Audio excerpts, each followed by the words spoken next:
There's been a recent controversy. Did L. Ron Hubbard disappear in 1972 only to be replaced by a body double or a clone? Well, let's find out from two people who were actually there. Stay tuned.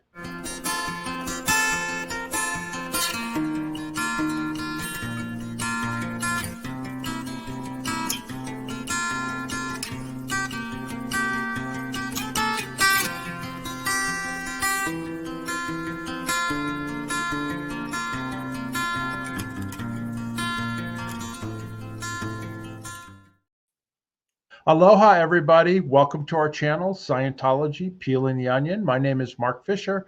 I'm here with my co-host with the most, Janis Gillham Grady. How you doing, Janis? Good, Mark. Good day, everybody, and welcome to Scientology, Peeling the Onion.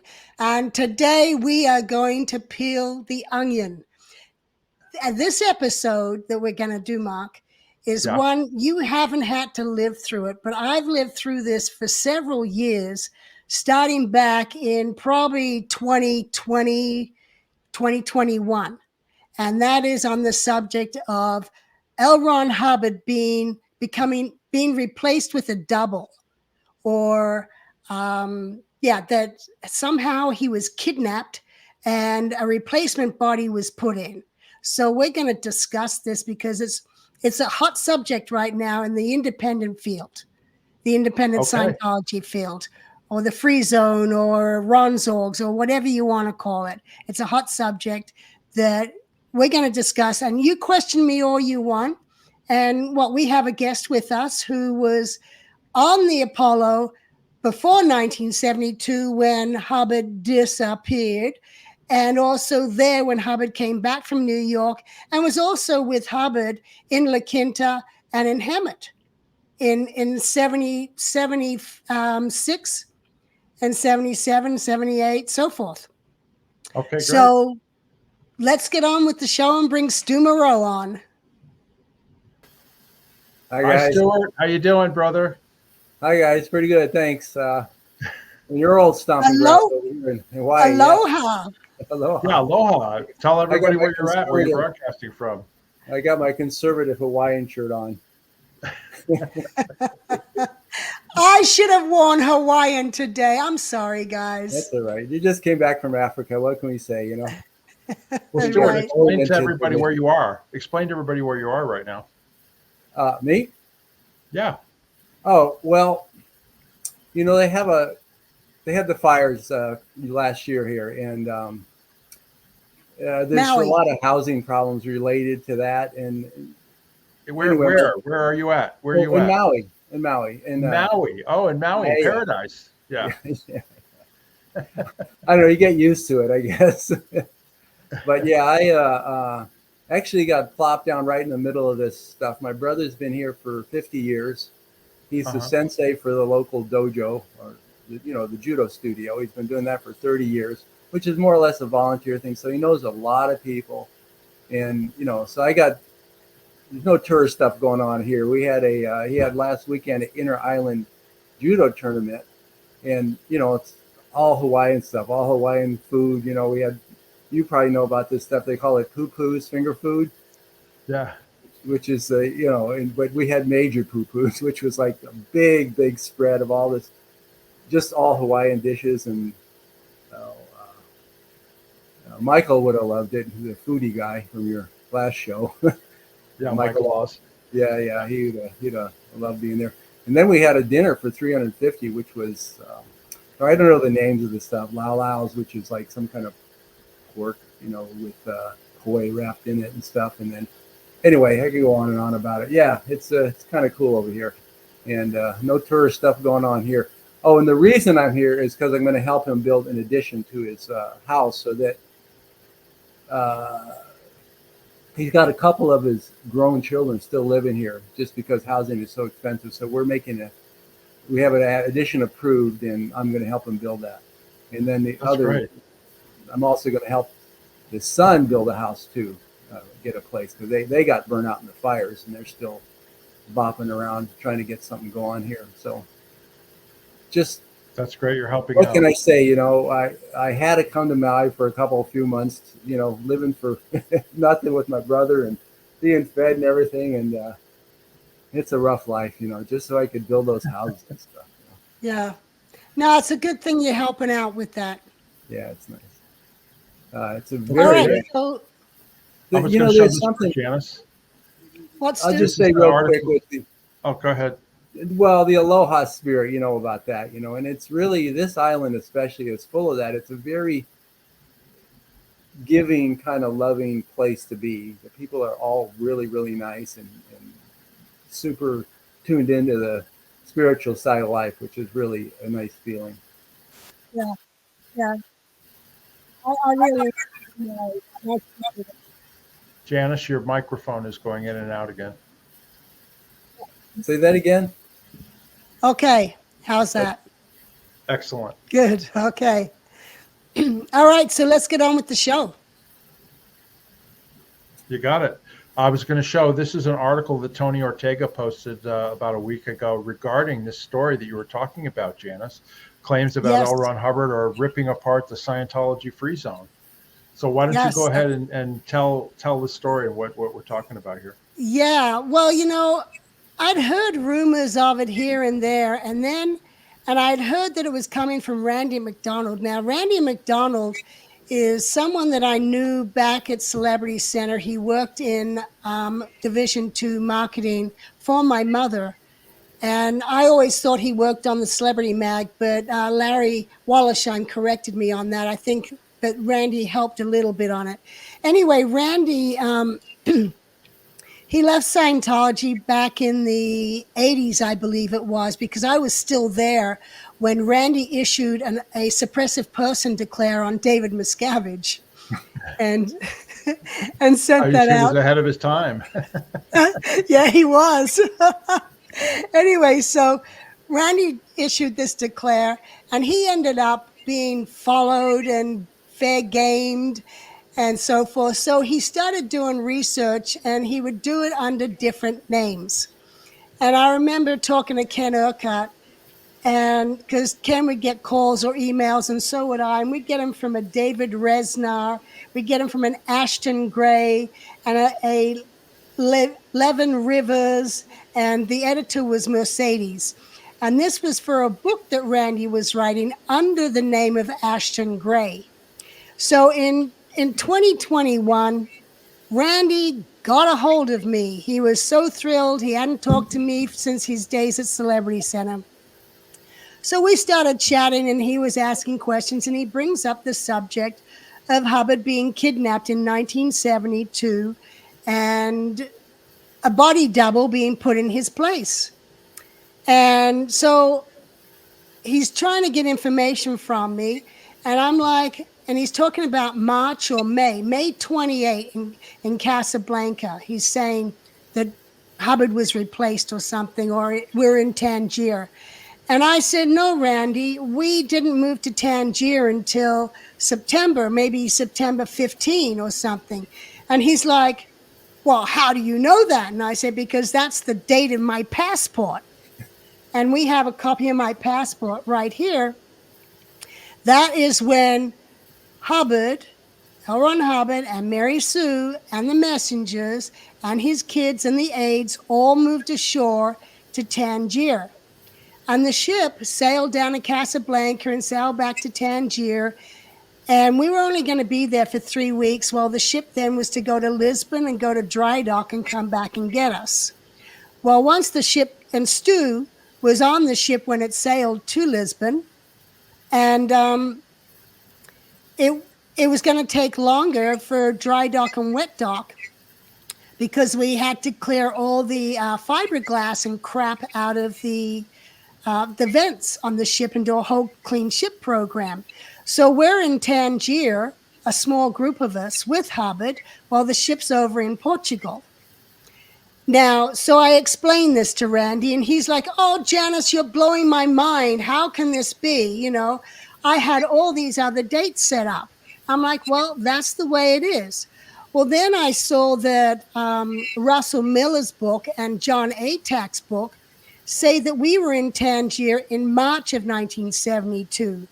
But my passport says it was September. So I'm sticking with that because I went with Hubbard in Tangier and lived ashore in Morocco.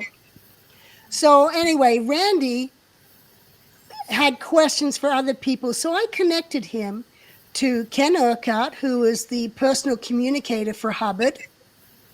I connected him to other messengers like Dee Dee and Terry, and I connected him to Liz Gablehouse and Sylvia Calhoun. All of us were there in 72.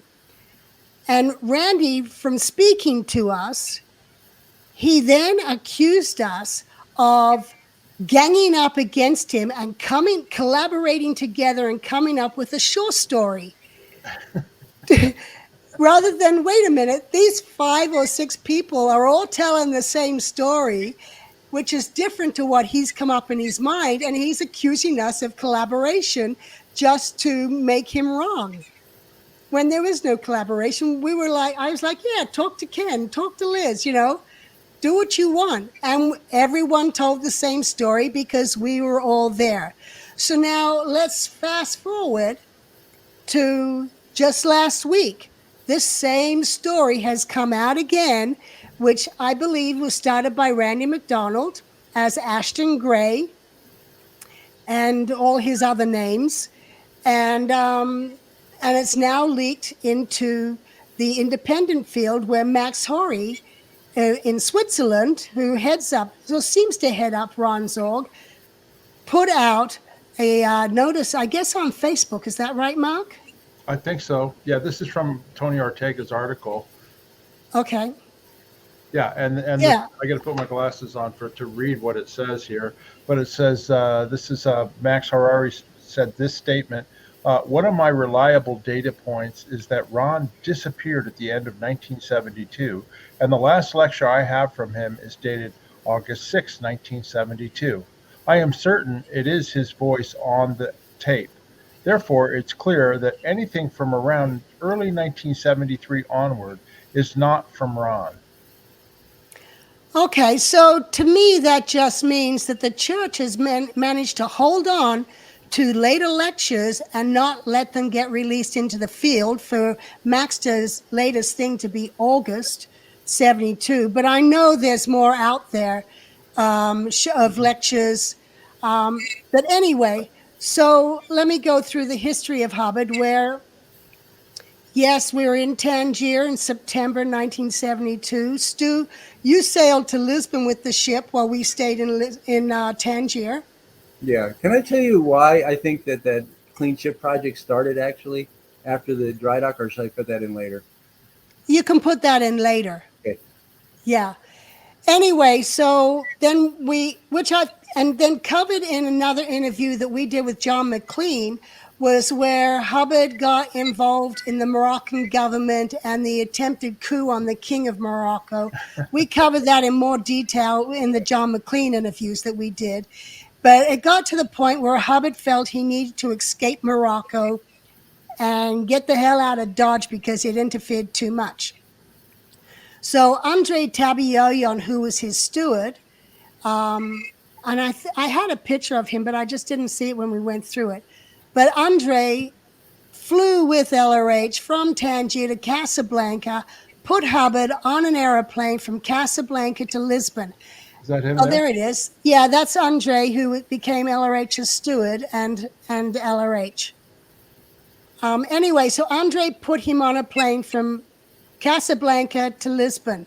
So there was a time period there in December, or probably 1st of December or the 30th of November, that Hubbard was not with somebody, and that was on that flight from Casablanca to Lisbon. When he arrived in Lisbon, the first thing he did when he got to a hotel was contact the ship, and he called Ken Urquhart. And Ken Urquhart went and met him at the hotel. And the ship was such a mess and torn apart that he couldn't go on the ship and live there. So he stayed for a few days in the hotel. And then with Jim Dinkowski and Paul Preston, he took off to New York. And the ship then continued on a whole clean ship program. And here's a picture of him in New York, in Queens, where he had Jim Dinkowski going to libraries doing research for him, and Paul Preston was doing communication runs, and he drove the car different places, took Hubbard places. And during this time he was in the US, Paul does suspect that there was one time he went into New York org. Otherwise, all these other stories of Hubbard showing up in Toronto or raping a woman in 1972 when he was on the ship at the Manor, or that he was down in San Diego, all of that is just people's imagination or somebody that looked like Hubbard and people thought it was him. It wasn't him. Anyway, so he was in Queens, and this is where he wrote the Snow White program that the Guardian's office was supposed to follow on correcting false government information about him so that he could try and get away from all the different lawsuits or feel safer traveling places and not having to hide away on the ship. So, Stu, did you want to cover the Clean Ship program? Well, I was just going to say how it started, because you mentioned the fiberglass, but I heard what happened. You know, it had those little vents called punkaluvers where you could point them in different directions. They're similar to ones on airplanes where you can adjust them. I don't think they had a center adjustment, but basically little round adjustable vents. And his household staff used to put little filters over them with a rubber band. And yeah, that little gauze. One day, and it just, the rubber band thing popped off, and he got a face full of dust, is basically. And then he wrote up an executive directive or a policy about air fresh and clean. You remember that? Yeah. How important it was to have good air. And everybody became master cleaners. We were so good at cleaning. I mean, we inside the ducts, they were cutting holes and people were crawling through the ducts. And that ship was pretty darn clean, but everything had to be white gloved, and it was quite a project. But you know, well, they even found cow manure in the vents.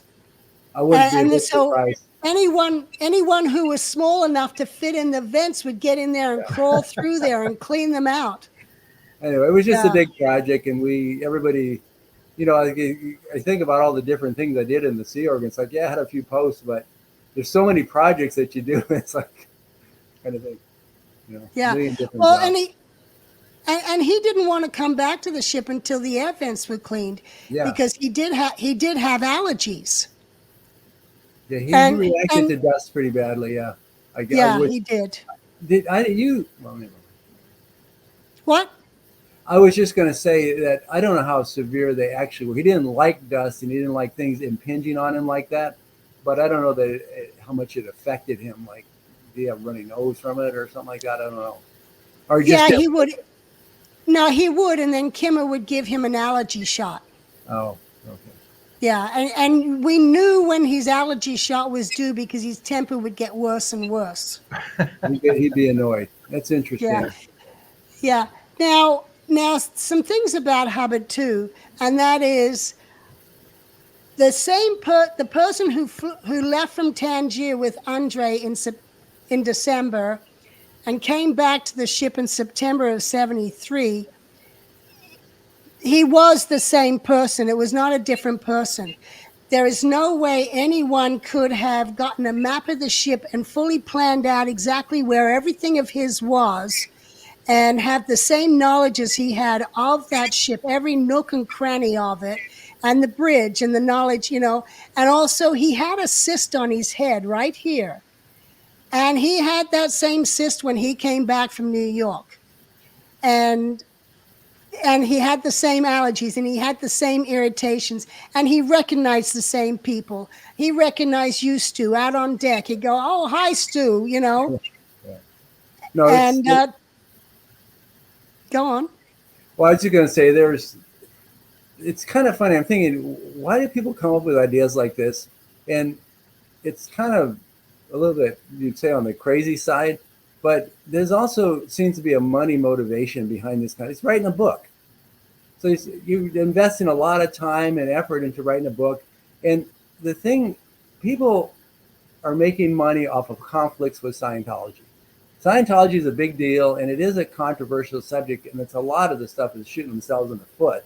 Like people like you who would be ambassadors for Scientology, instead of when you leave and get tired of doing the Sea Org thing, Say, okay, that's great. Like LRH did with Candy Swanson in her interview. He said, oh, great, go out there and do your thing, because everybody that I dealt with since I've been connecting up with you guys, and even in the Sea Org all those days, are very, very smart people. We're not a bunch of yahoos getting snookered by this whole Scientology thing. There's actually a lot of good stuff in it. It's the way it's being managed is the problem, And Right. even with it, as bad as we think it's being managed, it's still managed to survive for the last, since I left in 82, 42 years. I've watched all these ups and downs and just absolutely unbelievably stupid things go on. And it still manages to survive and expand because the technology itself is good new technology. Right. I'll get into that later, but that's the important thing. It's, one of these days, DM or somebody is going to have the realization that this image of Scientology has got to be cleaned up. And the only way to do that is by going back and sort of apologizing to people like you and saying, hey, I don't know, I can go on about this for a while, but I don't know. Well, I think we're getting a little off track here. So let me put it back on track. Yeah. But, thinking of it while you were talking, the only time that they could have switched Hubbard's body out was when he got on that plane in Casablanca and when he got off the plane in Lisbon. Now, for them to have done that switch, they had to know that he was in a panic. He was going to leave Tangier, so that they had to quickly get someone to that Casablanca airport or to the Lisbon airport and know that he would be on that flight and quickly kidnap him and throw somebody else in there that looked just like him. You can't do that.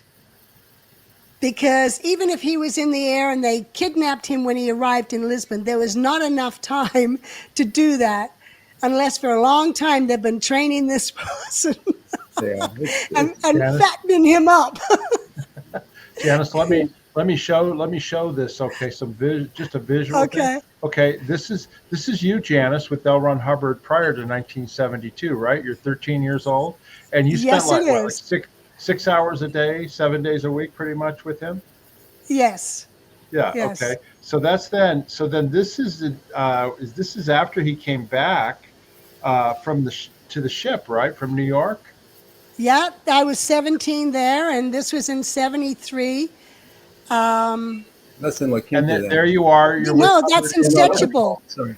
Yeah. That's Setúbal, in Portugal. Yeah, this is where we went on a photo shoot to a vineyard, and I watched people actually stepping on grapes in bare feet to squash them to make wine. Okay, now Janis, you'd been separated from him for several months, I guess it was, but 9 months. Was he the same person, in his mannerisms and the way he treated you and everything like that, as he was prior to in 72, and then when he came back this time? Yes, and you know what? I happened to have been the messenger on duty when he pulled up at the ship and came aboard. We all knew what flight he was on, when he was coming back, and so forth. And I was right there at the gangway when he came aboard, and I said, "Reporting for duty, sir." And he said, "Thank you, honey." And then he went straight upstairs. He knew exactly where his cabin was. And when we were passing the stairs to go up to the promenade deck, he says to me, "Get Mary Sue." So I ran up the stairs and got Mary Sue, and she came down and she gave him a haircut. That's the first thing he did when he came aboard. And he still had the cyst on his head. And he still had this long hair. He had this long hair. You can actually see the cyst in that picture on the very top of his head. And you can see his long hair too, right? In other words, he had to have it cut. Yeah, so as soon as he got aboard, he had Mary Sue come and cut his hair because she was his regular hairdresser. He didn't go to some barber or anything. Mary Sue cut it when it needed to be cut. Right. So, but yeah, you can see that cyst on his head there in Queens, and he had it before he left, and he had it when he came back. It was in 1976 when Kimmer was with him in Washington, D.C., that she took him to a doctor and got the cyst cut out. So here's a picture of him in 1974 on the Apollo. Right. Now let me bring something up here. Yeah. This was being done for a whole source campaign on Hubbard. Hubbard had always been recognized as the founder and gave himself that as a job title, as founder of Scientology, because he didn't originate the technology. He founded it and he made it usable, put it in usable format. But then in late 73, he had a motorbike accident. And I've covered that in other videos where I talk about the red chair from hell and the motorbike accident and that type of thing. So if you want to see that story, you can go back to our earlier videos on that. Our messenger series.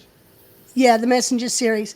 But it was after he healed, or actually during the time he was healing, he was miserable. But when he came out of healing and went up to his office and started working again, he started a whole campaign, which was a source campaign. He no longer referred to himself as as the founder. He was source. And so that's when he put together some source missions. Mark, do I have a photo in there of him in his office with a whole bunch of people around him? Yeah, I don't have it in here. I know which one you're talking about. I don't have it. Okay. Anyway, that's where missionaries, 2 missionaries each, were going to be sent out to every org around the world to do source briefings, which meant they were going to tell everybody about Hubbard's history and what a great man he is, and all his campaign bars and acknowledgments and keys to the cities and all that kind of thing that he has achieved. And this is where, and I know people make fun of this, but this is where the clapping at the photograph and going hip hip hooray came from. It was these missions that went out to all the orgs and did source briefings about who L. Ron Hubbard was. And then people were clapping and they all... Three cheers for L. Ron Hubbard. Hip, hip, hooray.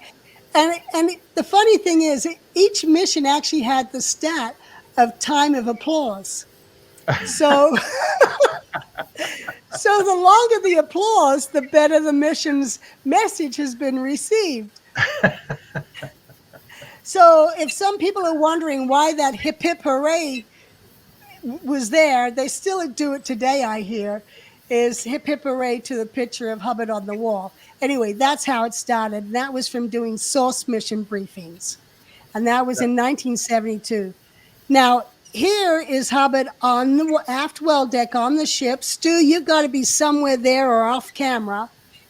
Yeah. But Hubbard was doing photo shoots. He was doing photos for the Volunteer Minister Handbook. He was doing photos for some local PR campaigns for Curacao and the different places we went to.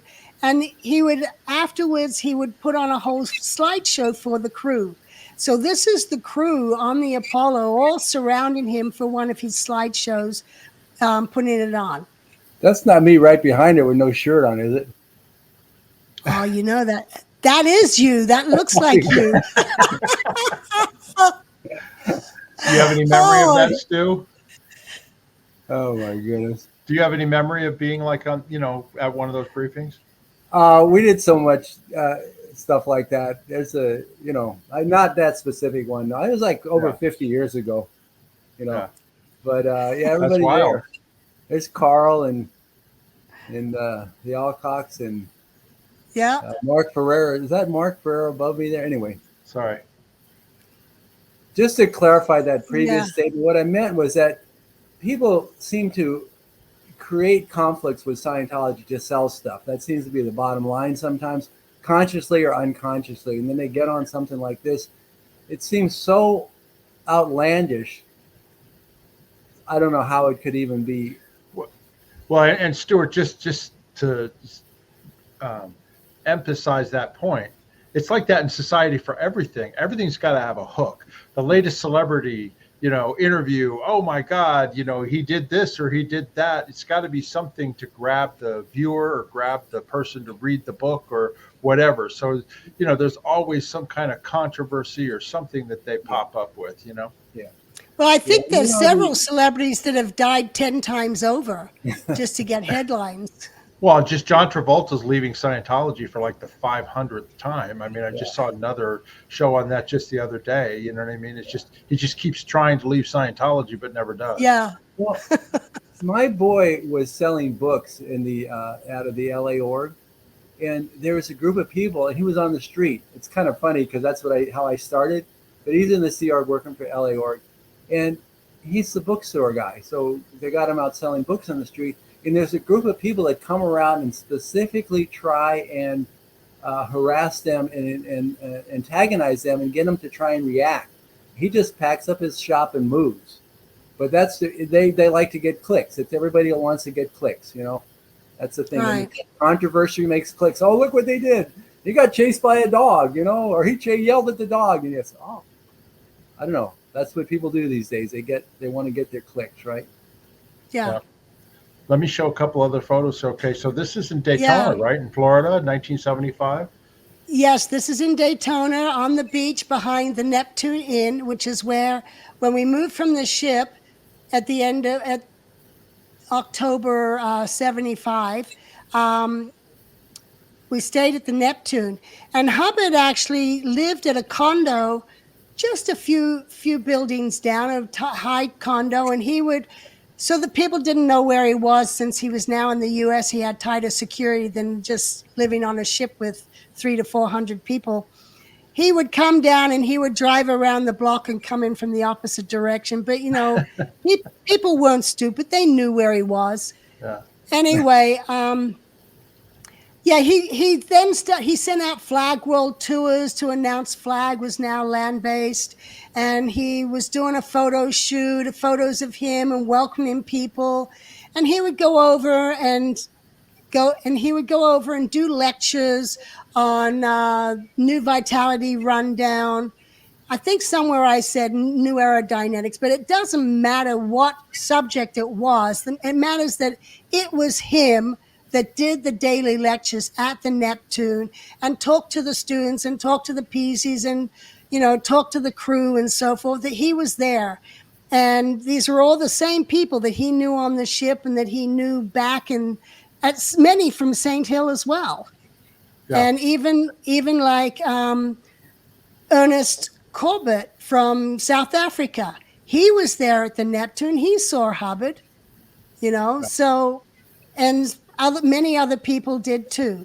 And Hubbard recognizes people. It's not that he's a double, and you got to have the same mind and the same mental pictures and so forth in order to be that person.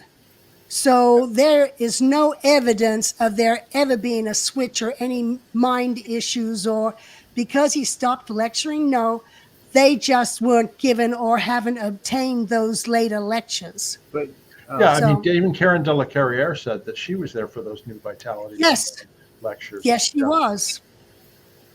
He did. Go ahead, Stu. Remember, we had at the La Quinta, we had that studio, the sound studio, in that walk-in reefer that converted to a sound studio, and he was doing some kind of lectures or briefings there. He did the Ron's journals, I think, out of there. Wasn't that it? Yeah. So he did. He did. I mean, he did do some more public type speaking later. That was obviously his. Yeah, what he did. Fake or something too.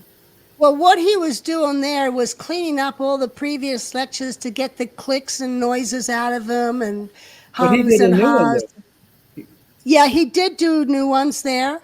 But he also, when we were in La Quinta, remember all those auditors that I recruited, Dan Kuhn, Sue Kuhn, you know, all those people. When they arrived, he then started meeting with them and found that their TRs were off. So then he started having them do TRs. And that's when he was like, you know, training films might help on this. That's where we were far away from doing that. But then he actually set up a TRs course in Clearwater while he was there in La Quinta. And he had people doing TRs in Clearwater and submitting tapes to him of their TRs. And he was then critiquing them.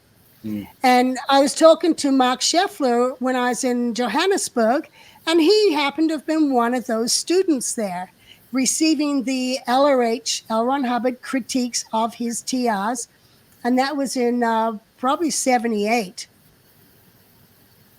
Yep. So, yeah. Well, and then here's I was going to show. Then he is in La Quinta. You know, when you guys started doing the cine stuff, right? The movies. And then here he is with his family at Rifle, which is in La Quinta, right, Janis? This was the first family gathering after Quentin had passed, I believe. But there's little Roanne there, who isn't even a year old. So this would have been probably around December 78, because Roanne was born in February 78. Right. Nice And then we picture. also have this, there he is with the cine crew there. But then also I have this Yep. one here is Arthur's birthday is 21. He was born in 58, so this would have been in 1979. That's correct. Yep. And that's in Bonneview, right, Janis? Isn't that? Yep, that would be Bonnie View.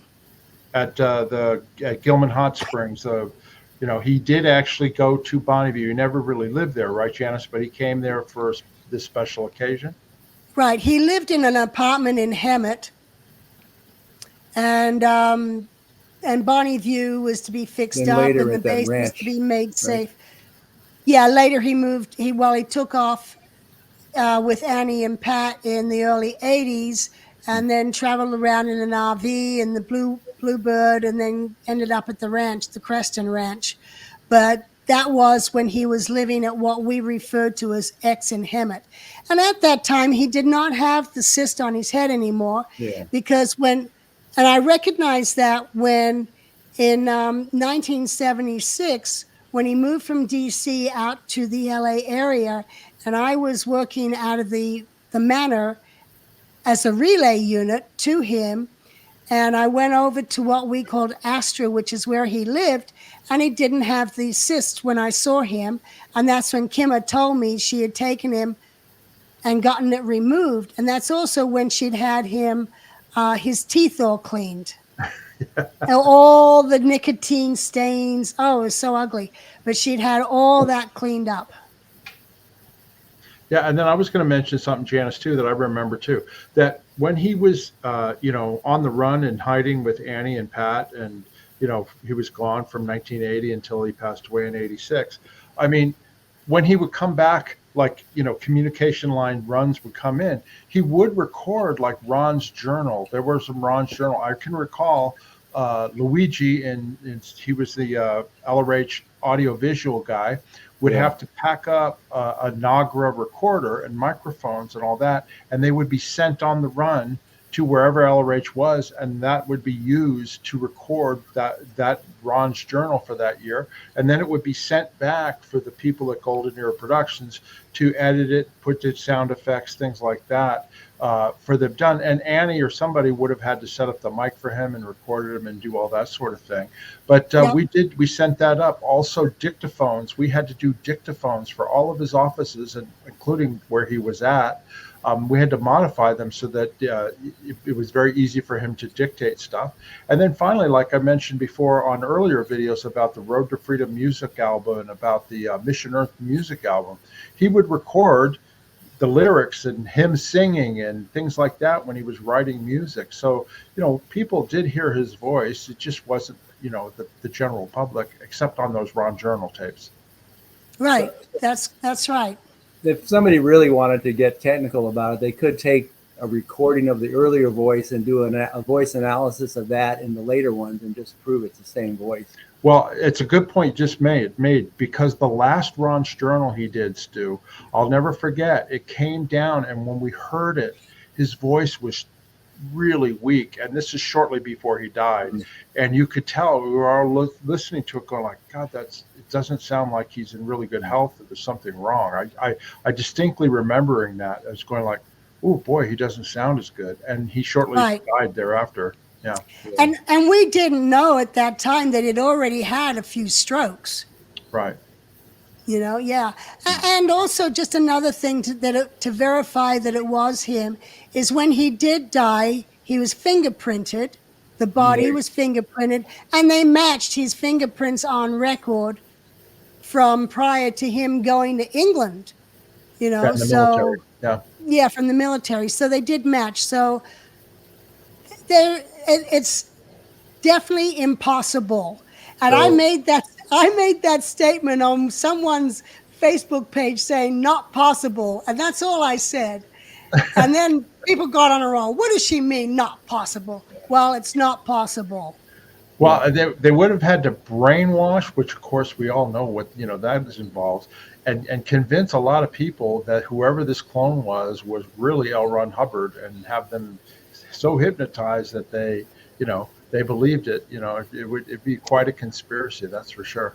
Yeah, and interestingly enough, this clone seemed to know me well, knew who my mother was. He knew, he just knew everything. So it was like there was no way a clone could duplicate everything so perfectly and have memories of different things of, tell Captain Bill or ask Captain Bill about the architect of the castle at St. Hill. I'm thinking, how would Captain Bill know about the architect of the castle? Well, then I find out Captain Bill worked on it, but Hubbard knew that. I didn't. Yeah, it's along that same line as, I think in the first set we did when we were doing the cine in the early days, is right next to what we converted to the studio there. There was a storage shed, a pretty big shed that had LRH's stuff in it. And I pulled out a little throw rug to cover up some wires. And I just grabbed it. I was running the thing, and we needed to cover something up. Yes. And I covered it. I put it down there, and he walked in there. He looked down there, and he said, "That's my rug from DC." And I looked at him. I go, "Oh, crap!" Because I didn't have any permission to take it or nothing. It was his personal stuff, but it just needed something. And I grabbed it. And I said, "Don't worry. As soon as this is done, we're going to put it right back." And but it's like, I was amazed that he remembered, first off, from however many years ago it was before that, 20 years, that little rug was, "That's my rug from DC." It's like we're doing, it's in the middle of the movie set kind of thing. Going, "Oh God, here I am." But it just excellent points, Stu. And then also another thing that would be impossible to duplicate, it was how LRH thought. And see, I'm kind of a small thinker. We started this anything was like a small thing in my mind, and I'll explain that later. When I was in that little studio, the sound studio, supervising the sound guys, because he used to get upset with them. And I sort of negotiated a deal. I said, "Look, let me get them back, and I'll make sure that they don't screw up and stuff like that." So I was always in the sound booth there to sort of monitor David Wilson, the guy. I guess he would get, I think I might have mentioned this one. But anyway, when he came up with the meter idea, there was a conflict. One of the Alcotts had modified the meter and put I think a digital clock on there and a couple other things. And he heard about it, and he got a little tight about it, and had it, he investigated it right. We had the messengers bringing the meter, and right there he had the idea, okay, we'll modernize the meter. We'll make a more modern, spacey looking meter. That was where the oval one came out. And how quickly he came up with that and envisioned it, and then ordered a clay demo made. I think it was Dan Swanson made the clay demo. Yeah. Those guys we had. And within days, and then they had a mission go out to make, that all took a while, but just how quickly he came up with the whole idea and took it right to the end to make it a useful, marketable product. I mean, they made money on it, of course, but that was the whole idea, to modernize it and make money off it too. And to bring Janis it up digital. Janis and I know those Super Mark 6s really well, because we actually had to move. Janis moved Hubbard Hem, it was called Hubbard, up to the gold base, and we needed to get these meters produced for the release. And I was sent down there by Miscavige to work with Janis, and then we designed all the different colors, and then getting them gold and silver and bronze. That was the later. Special editions and all that, but we did all that too. Janis and I did that. Halliburton cases. Halliburton cases. I was down at Halliburton checking those cases. Oh yeah. Yeah, that was the next phase of those meters, though, I think, wasn't it? The early. Yeah. But it was part of after the clay demo. It was the ones that the clay demo thing done. It's the Mark 6. You're right. Yeah, and then it was a real mess, but we had to pull it off. But you're right, Stu. It made a lot of money. Made a lot of money. That's for sure. Yeah, everybody had to upgrade, and it's just, just as a quick aside here, I'll try and keep it brief. People sort of crab the Scientology charges. I think they kind of overdid it on some stuff, but they need to get money to survive as an organization. That's kind of basic, And you can't really begrudge them totally for somehow getting services. I mean, Hubbard was big on value of services delivered, is what you used to say. He was big on getting a product and getting it done. It wasn't just taking money; it was getting something. Which is what they do today. They just take money. Any donation they can get their hands on, they take it, rather than, wait a minute, where's the exchange here? There is no exchange on those donations. Historically, churches survive off of donations, though. You know, and I'm not against that, but I'm just worried that they're not getting enough people in to survive as an organization.